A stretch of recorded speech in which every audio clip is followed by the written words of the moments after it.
Good afternoon, everybody, and a very warm welcome, literally, to Chatham House. I'm Petrock Trelawney, and it's my great honour to be moderator for this session. I think we have a couple of very exciting couple of hours ahead of us. This Invictus Games Foundation Conversation kick-starts Invictus Week as we celebrate the 1 year to go milestone. 1 year until Invictus Games Birmingham 2027. Various events are taking place over the next few days, culminating with a special showcase event at the National Exhibition Centre in Birmingham. And I hope many of you here today will be able to join us for that at the end of the week. Well, this IGF conversation series started as an event to promote best practice within the Invictus community and was primarily a means of staying in touch back in those dark days of COVID. The fact that we have now reached the 14th iteration is quite extraordinary, and I think you'd all agree that over those 14 years the conversations have taken on a new size and scope with each edition. It's my pleasure to welcome you here today. I know many have come from a long distance to be with us for this conversation. Welcome whether you're in the room here at Chatham House or whether you're joining us virtually online. I know people are tuned in around the globe to our session this afternoon. From Policy to Practice is the title of this afternoon's session. For the first time we have an international ministerial panel, and we're going to look to discuss how veteran agendas are being addressed and put into practice across Invictus nations, with a particular focus on Denmark and Georgia. It is a jam-packed programme ahead of us. I think my main task is going to be keeping things moving so everybody gets a chance to say what they want to say. In a moment we're going to hear from the patron of the Invictus Games Foundation, PrinceHarry, the Duke of Sussex. I know, sir, everyone in the room is delighted you're with us today. First, I'd like to welcome the chair of the Invictus Games Foundation, Lord Charles Allen.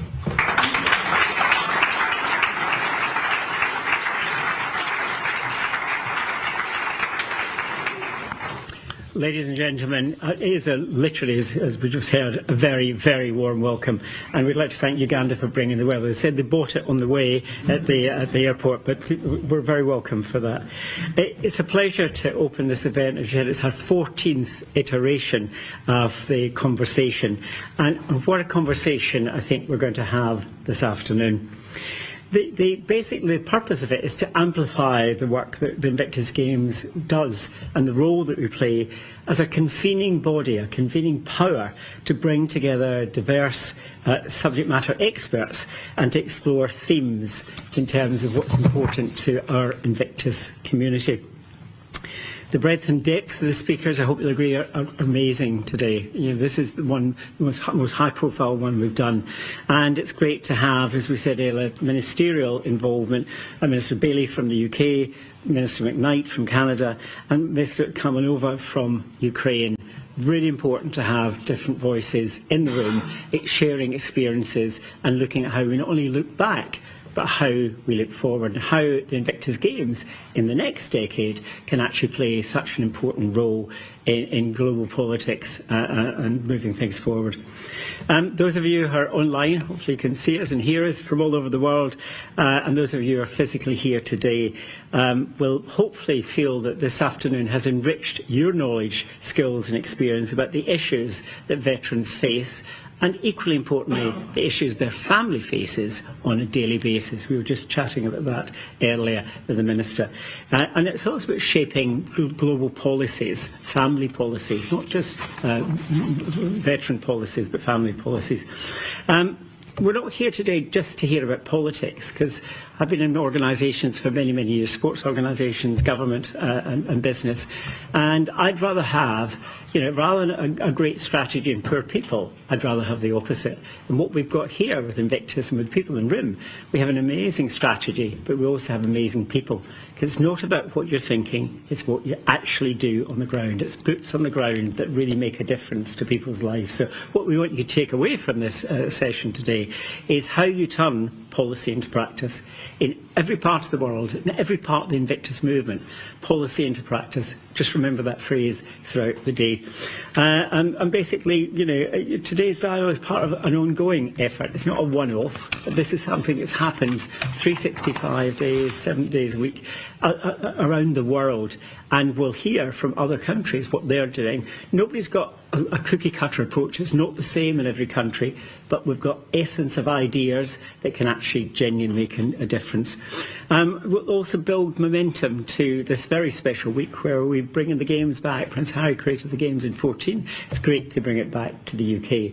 But it's also important that it has become even more international. From the 14 countries that came to London more than a decade ago to the 26 countries that are represented in these games as such. And also what the armed forces means for the UK, and we'll hear from the Minister later in terms of what the Games coming to Birmingham means, because also Birmingham has a very special part in actually the rehabilitation through sport, as we'll see later in the week. And it really is going to make a massive difference globally. And I want to thank the team from Birmingham who are here today. We'll see more of them, you'll meet more of them as we move forward throughout the week. But it's just a very special week. It's a whole week of celebration.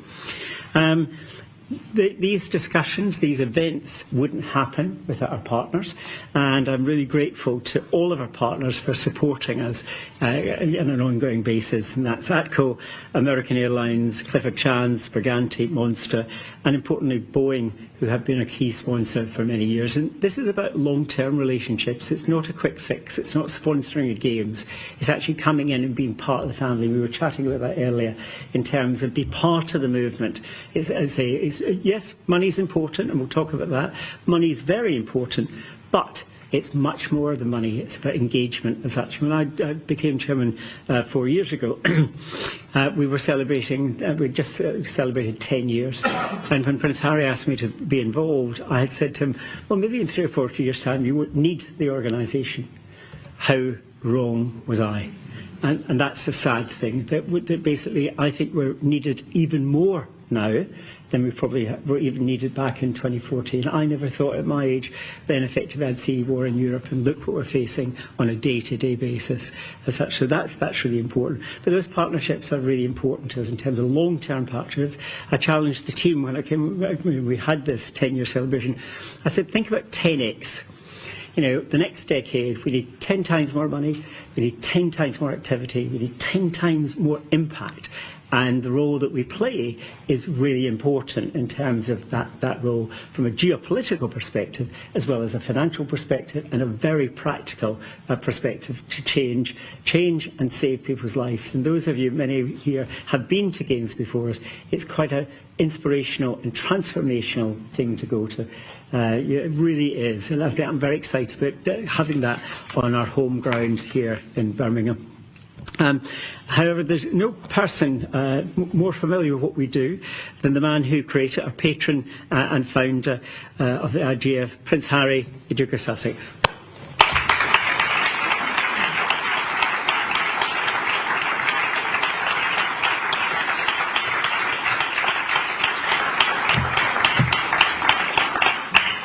Good afternoon, everyone, and thank you to all our supporters, partners and sponsors for being here. It is one of the few rooms or buildings, certainly this room, in the UK that has air conditioning, so I can understand why every seat is full. I get it.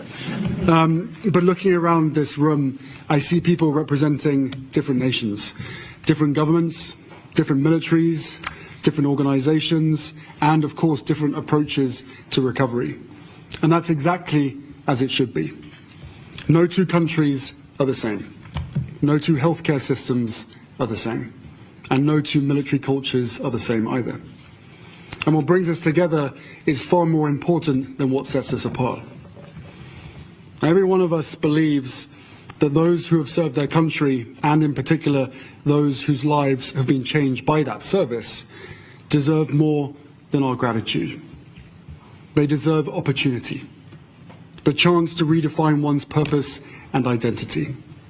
They deserve to truly feel our admiration and respect. and they deserve every chance to build the life that they choose beyond military service. That's what the Invictus community is all about. Now, over the next 2 hours, you'll hear about programs, partnerships, policies, and practical solutions, all in the hope of making progress, which comes when we're prepared to learn from one another. For many people, the Invictus Games are the moment that they first encounter this community. They see extraordinary competitors on the field of play, incredible families supporting from the stands, and they witness resilience in its purest form. But those of us here know that the Games have never been the destination. In many respects, they and the training to get there are the beginning, the catalyst, a spark that can ignite recovery, rebuild confidence, and reconnect people with a community that understands them. The real work happens long before the opening ceremony, and the legacy continues long after the closing. It happens in rehabilitation centres. It happens in local gyms or in their garage, across communities around the world. It happens through families who never give up, through coaches, clinicians, welfare teams, employers, and of course volunteers, through veterans supporting veterans, and through leaders who choose to invest in people rather than simply admire their resilience from a distance. One of the greatest privileges of the past 12 years has been meeting wounded, injured and sick service personnel from every corner of the world. Different languages, different uniforms, very different stories. Yet the same determination, the same humour, the same instinct to keep moving forward, even when the road ahead looks uncertain. And that unconquered spirit isn't unique to one nation. It belongs to all of us. And recognizing that shared humanity is what has allowed this community to grow beyond an event into a global movement. Each country represented here is writing its own chapter. Some have well-established recovery pathways. Others are only just beginning their journey. Neither is more important than the other. Because progress isn't measured by how long you've been doing something. It's measured by your willingness to listen, adapt, and keep improving. That spirit of shared learning is why this Invictus conversation matters. It isn't about finding one perfect model. It's about understanding what works in different contexts and asking how we can make it work for more people. So, how do we remove barriers? How do we create systems that don't just respond to injury, but enable people to thrive afterwards? How do we ensure that recovery isn't defined by a program with an end date, but by a lifetime of opportunity? And these are questions that no one nation can answer alone. But together, we have a remarkable opportunity to learn from one another, to challenge each other, and ultimately to strengthen the support available for every wounded, injured and sick service person and veteran wherever they live. And I'm also incredibly pleased that today we will welcome another nation into the Invictus community, Uganda. Thank you.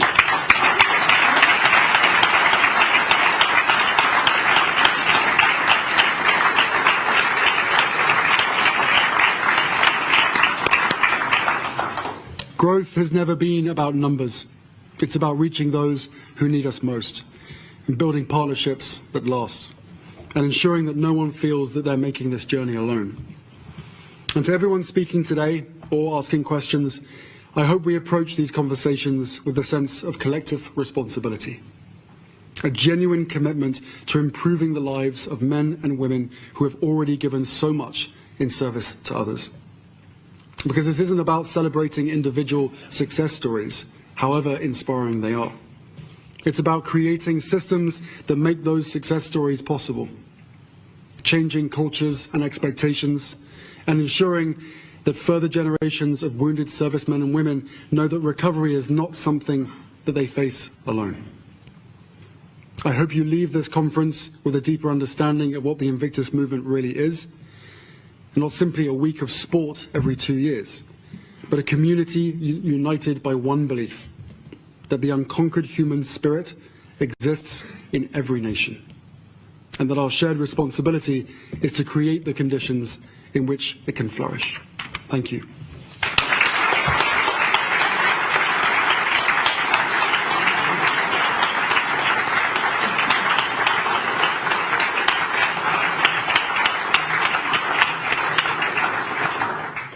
Thank you, sir, for that brilliant agenda-setting speech that absolutely sets out our pattern for the conversations about to unfold this afternoon.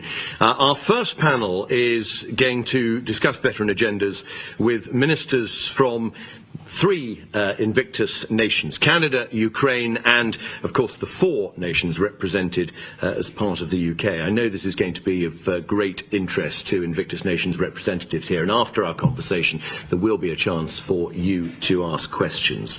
Our guests are Calvin Bailey, MBE MP, Minister for Veterans and People in the UK Government's Ministry of Defence, the Honourable Jill McKnight, Minister of Veterans Affairs Canada and Associate Minister of National Defence for the Canadian Government, and Minister Natalia Kalmykova, who is the Ukrainian Minister of Veterans Affairs. Would you welcome them all to the platform?